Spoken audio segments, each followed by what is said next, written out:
वो एक फ़ाइल लेकर आए बजट साइन करवाने के लिए। तो मैं चूँकि वहाँ मौके पर मौजूद था, तब मैंने उनसे पूछा था, बल्कि वो खुद उन्होंने बताया कि हम एक और ताज़ा तरीन अपडेट जो ऑलरेडी तारीख बन चुकी है, 1 वर्सेस ऑल का एक दिलचस्प मुकाबला आपको देखने को मिलने वाला है। क्योंकि जैसे खान साहब ने डायरी के ऊपर सारा कुछ नोट किया हुआ है ना कि कौन कौन उनके खिलाफ रहा, तो हम भी देख रहे हैं कि कौन कौन है जो हमारे साथ खड़ा रहा। और इस जलसे का जो सबसे खूबसूरत सेगमेंट होने वाला है, सबसे बढ़िया, जिसके बाद में बहुत सारे क्लिपिंग वायरल होंगी, वो होगा जब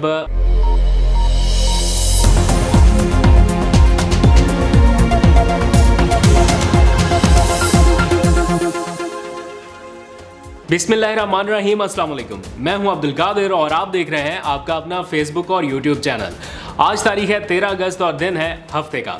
मैं वीडियो थोड़ा सा पहले रिकॉर्ड कर रहा हूं। जब तक आप में से बहुत सारे लोग ये वीडियो देख रहे होंगे तो शायद 14 अगस्त शुरू हो चुका होगा। इसलिए आप सब लोगों को 14 अगस्त भी बहुत बहुत मुबारक, यौम आज़ादी मुबारक। ऑल्दो के यहाँ पर आज़ादी के मामला थोड़े से ख़राब हुए पड़े हैं। मैं ARY न्यूज़ के हवाले से बात कर रहा हूँ। हमारी आज़ादी छीनने की एक कोशिश की गई, एक बार नहीं दूसरी बार अटैम्प्ट हुई, लेकिन अल्हम्दुलिल्लाह अदालतों के ऊपर पूरा भरोसा था और इसीलिए ये कानूनी जद्दोजहद जो है वो जारी है और इसी जद्दोजहद में आज एक कामयाबी भी मिली है। वैसे तो अब से कुछ देर बाद जब आप ये व्लॉग देख रहे होंगे शायद या देखने वाले होंगे तो इमरान खान साहब का एक बहुत बड़ा पावर शो लाहौर में आज होने जा रहा है। तो उसमें क्या कुछ होने जा रहा है, क्या कुछ होगा, ख़ास तौर पर एक तारीख़ रकम होने जा रही है आज के इस जलसे को लेकर, वो क्या है। और साथ ही पाकिस्तान का नया कौमी तराना कुछ घंटों बाद जारी होने वाला है। ये कौमी तराना कब, कहाँ पर और कैसे डिज़ाइन किया गया, किसने सोचा कि नया कौमी तराना रिकॉर्ड किया जाए, पहले से जो मौजूद तराना है उसको नए सिरे से असर नो उसको रिकॉर्ड किया जाए, उसको फिल्माया जाए। तो मैं चूँकि इन सारे मामलात का चशमदीद गवाह हूँ तो कुछ चीज़ें आपको वो भी बतानी है। लेकिन पहले थोड़ी सी बात ARY न्यूज़ के हवाले से, फिर मैं आपको जलसे के शेड्यूल के हवाले से बताऊंगा। तो जनाब 2 हुक्मनामे जारी किए गए मौजूदा हुकूमत की तरफ से कि किसी तरह से ARY न्यूज़ को रोका जाए, बस इसको दबाया जाए। बात हालांकि इस नौयत तक भी नहीं गई थी कि चैनल को बिल्कुल उसका NOC मनसूख कर दिया जाए या लाइसेंस सस्पेंड करने की नौबत आ जाए, लेकिन कुछ लोग बड़ी खुशी मना रहे हैं। गरीदा फ़ारूकी के ट्वीट्स मैंने देखे, बस उसका बस नहीं चल रहा है कि वो भंगड़े डाले ट्विटर के ऊपर। लेकिन जैसे खान साहब ने डायरी के ऊपर सारा कुछ नोट किया हुआ है ना कि कौन कौन उनके खिलाफ रहा, तो हम भी देख रहे हैं कि कौन कौन है जो हमारे साथ खड़ा रहा और कौन कौन है जो बहुत खुश रहा।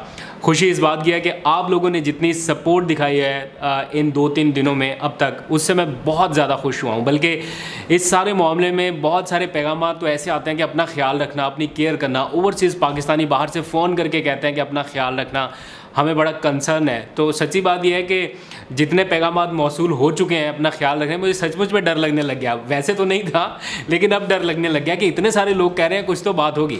एनीवेज़, अभी भी मैं शायद लाहौर जलसे की कवरेज के लिए जाता, लेकिन यहाँ पर आपको पता है मामला कुछ ऐसे चल रहे हैं और ARY के कुछ प्रोटेस्ट भी जारी हैं, तो मुझे उनमें भी पार्टिसिपेट करना था। फिर इस्लामाबाद में भी F9 पार्क से इस जलसे के लिए कुछ कवरेजेस हो रही हैं, तो उनको भी देखना था। तो इसलिए मैंने सोचा कि मैं इस्लामाबाद में स्टे करूँ। आप में से बहुत सारे लोगों ने पैगाम भी भेजा कि आप आ रहे हैं जलसे में शिरकत के लिए या नहीं, तो लाहौर का जलसा हमारी दूसरी टीम ही कवर करेगी।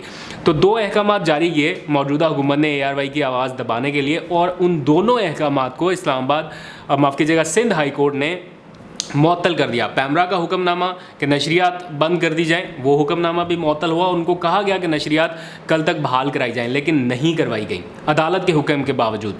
फिर आज जो वज़ारत दाखिला का NOC मनसूख करने का हुक्मनामा था, उससे भी मुअत्तल कर दिया है अदालत ने चंद मिनट्स पहले।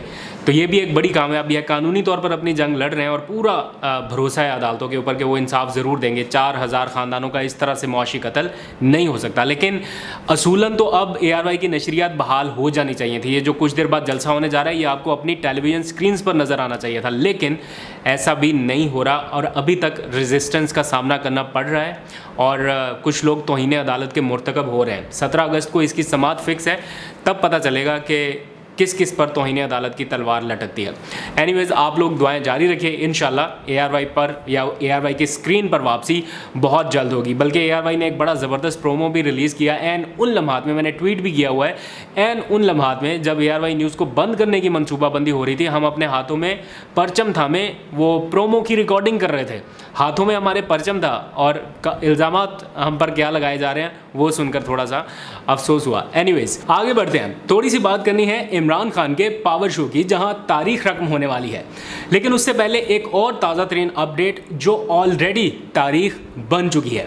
1 वर्सेस ऑल का एक दिलचस्प मुकाबला आपको देखने को मिलने वाला है, क्योंकि चेयरमैन तहरीक इंसाफ इमरान खान के कौमी असम्बली के उन तमाम 9 हलकों से कागजात नामजदगी जमा हो चुके हैं जहां ज़िमनी इंतखाबात होने जा रहे हैं। मुल्क की सियासी तारीख में ये पहली मरतबा होगा जब इमरान खान की शक्ल में एक उम्मीदवार बैक वक्त 9 हलकों से इंतखाब लड़ेगा। इमरान खान बैक वक्त मर्दान, चारसदा, पेशावर, कुरम, फैसलाबाद, ननकाना, मुलीर, कुरंगी और कराची साउथ से इंतखाब लड़ने जा रहे हैं। तो इस तरह NA 22, NA 24, NA 31, NA 45 और जो बाकी हल्के हैं उनमें इमरान खान के कागजात नामजदगी जमा करा दिए गए हैं। ये अब से चंद लम्हात पहले की अपडेट है कि कागजात नामजदगी जमा हो चुके हैं। इसी तरह NA 108, NA 118, NA 237 और NA 239 समेत NA 246 जो कराची का हल्का है, वहाँ पर भी इमरान खान के कागजात नामजदगी अब से कुछ देर पहले जमा कराए जा चुके हैं। और इलेक्शन कमीशन की मुमकिन हट धर्मी, क्योंकि रुकावट तो उन्होंने पैदा करने की कोशिश वो कर सकते हैं, क्योंकि इमरान खान अभी कौमी असम्बली से उनका रिज़ाइन एक्सेप्ट नहीं हुआ, तो रीज़न तो कोई भी बनाई जा सकती है। तो मुमकिन किसी भी किस्म की हटधर्मी से बचने के लिए तमाम 9 हलकों में इमरान खान के कवरिंग कैंडिडेट्स भी मैदान में उतार दिए गए हैं। उनकी कागजात नामजदगी का जो जमा कराने का अमल था वो भी मुकम्मल कर लिया गया है। इन केस अगर वो इमरान खान को डिस्क्वालीफाई करते हैं तो दूसरी जमात के लिए, डिस्क्वालीफाई का मतलब ये है कि वो कहते हैं कि इमरान खान तो कौमी असम्बली से अभी मेंबर है, इनका रेजिग्नेशन एक्सेप्ट नहीं हुआ, तो यहाँ पर ये 9 हलकों में इलेक्शन नहीं लड़ सकते। तो उस सूरत में कवरिंग कैंडिडेट्स भी रखे गए हैं ताकि मैदान खाली ना रहे।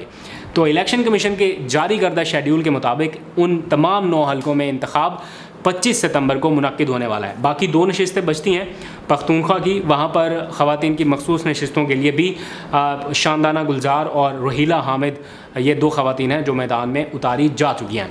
आगे बढ़ते हैं, आज के जलसे के हवाले से थोड़ी सी बात कर लेते हैं। पाकिस्तानी करने जा रहे हैं एक नई तारीख रकम। 50 मुख्तलिफ शहरों से हज़ारों पाकिस्तानी बैक वक्त इमरान खान के साथ मिलकर कौमी तराना पढ़ने वाले हैं। तो 75 साल जश्न आज़ादी के मौके पर तहरीक इंसाफ के पाकिस्तान जलसे यानी हकीकी आज़ादी जलसे के प्रोग्राम की मुकम्मल तफसीलात का ऐलान कर दिया गया है। जलसा चूँकि यौम आज़ादी से मुंसलिक है तो 75 साल जश्न आज़ादी के पेश नज़र कुछ खुसूसी प्रोग्राम्स भी तरतीब दिए गए हैं। इस जलसे में सिर्फ 2 ही तकारीर होंगी। एक तकरीर करेंगे इमरान खान साहब जो तकरीबन रात के 11 बजे के करीब नशर होगी, और इसी तकरीर में इमरान खान अपनी तहरीक के अगले मरहले का ऐलान करेंगे। और दूसरी तकरीर होगी PTI में से किसी की नहीं है, PTI लीडरशिप में से नहीं है, बल्कि वज़ीर आला पंजाब चौधरी परवेज़ इलाही की होगी।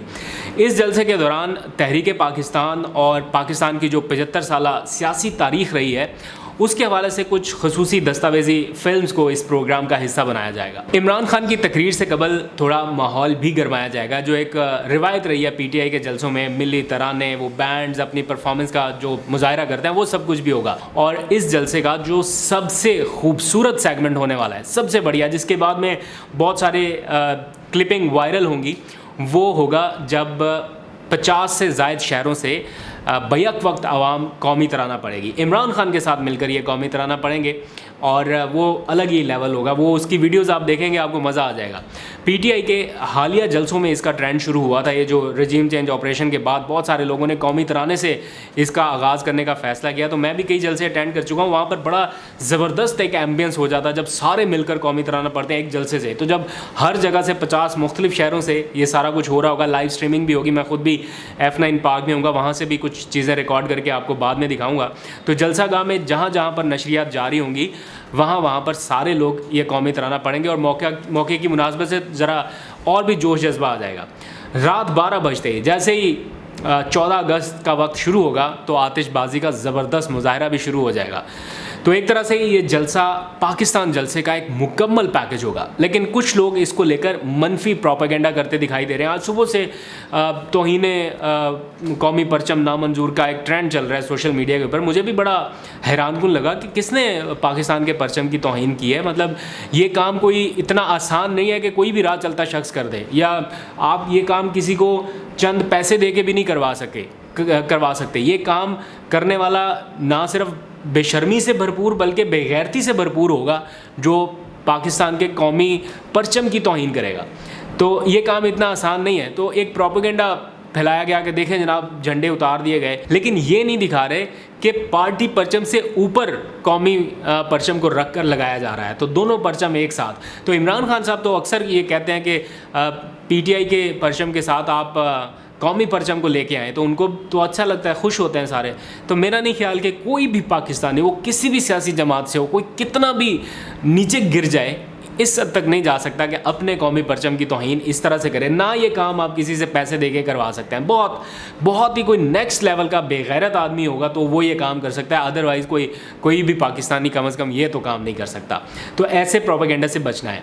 आज ही के दिन पाकिस्तान का एक नया कौमी तराना भी नशर हो रहा है। ये कौमी तराना फिल्म बंद करने का, इसे अज़-सर-ए-नौ फिल्माने का या तश्कील देने का जो आइडिया था वो साबिक वज़ीर इत्तलात फवाद चौधरी साहब का था। जब वो वज़ीर इत्तलात थे तो मैं मुतअद्दिद मरतबा उनके दफ्तर में गया बहुत सारे मामलात को लेके। तो एक दफ़ा मैं उनके दफ्तर में बैठा हुआ था, तो उनके जो सेक्रेटरी थे सलमान, वो एक फ़ाइल लेकर आए बजट साइन करवाने के लिए। तो मैं चूँकि वहाँ मौके पर मौजूद था, तब मैंने उनसे पूछा था, बल्कि वो ख़ुद उन्होंने बताया कि हम पाकिस्तान का जो कौमी तराना है इसकी रिकॉर्डिंग कर रहे हैं। तो उसका जो बजट था वो काफ़ी ज़्यादा आ रहा था, तो उसके ऊपर वो डिस्कशन कर रहे थे कि इतना बजट नहीं होना चाहिए, इतना होना चाहिए, तो इतना नहीं तो इतना होना चाहिए। तो वो उस वक्त मुझे पता था कि ये रिकॉर्डिंग की तरफ जा रहे हैं। बल्कि उसके ऊपर मैंने एक व्लॉग भी किया था कि पाकिस्तान का नया कौमी तराना आ रहा है, उसके लिए सिंगर्स कौन होंगे और ये सारी चीज़ें डिज़ाइन हो रही थी उस वक्त। तो आइडिया तो फवाद चौधरी साहब और उनकी टीम का था, लेकिन एग्जीक्यूट मौजूदा हुकूमत में हो रहा है। और ये रिवायत है, कई पिछली हुकूमतों के मंसूबे आने वाली हुकूमतें मुकम्मल करती हैं, लेकिन इसका पूरा क्रेडिट ले जाना कि ये काम हमारा है, हमने किया है और कोई नहीं कर सका, ये ज़्यादती है। जहाँ पर आप इतना ज़्यादा कर रहे हैं, क्रेडिट दें ना, थोड़ी सी इखलाकी हिम्मत करें, क्रेडिट दें कि फवाद चौधरी साहब ने ये किया था काम शुरू, लेकिन नहीं होगा। प्रोपेगेंडा जहाँ पर करना है वहाँ पे सबसे ज़्यादा नाम लेंगे कि ये इन्होंने किया था, जहाँ पर क्रेडिट देना है वहाँ पर नहीं। एनीवेज़, जो हमारे शोहदा हैं उनको खिराज तहसीन पेश करना है। बिलखसूस जो अभी लसबेला में जो हेलीकॉप्टर हादसा हुआ था उसमें कुछ फ़ौजी अफसरान हमारे शहीद हुए, तो उनको एक ट्रिब्यूट पेश किया जाएगा जिसे ए राहे हक़ के शहीदों का नाम दिया गया। मैंने पहले व्लॉग में भी बताया था। और भी जो हमारे शोहदा हैं जो जंग के दौरान शहीद हुए या दहशतगर्दी के ख़िलाफ़ लड़ रहे हैं, सरहदों पर अपनी जानों का नजराना दे रहे हैं, उनके लिए खुसूसी ट्रिब्यूट्स जो हैं वो पेश किए जाएंगे। खबरें और भी बहुत सारी हैं, आपको अपडेट करता रहूँगा। रात को F9 पार्क से और जलसे के बाद के जो मनाज़र होंगे कोशिश करूँगा उसके ऊपर भी व्लॉग अपलोड करूँ। आज तक के लिए इतना, अपना बहुत सा ख्याल रखिए। खुदा हाफिज़।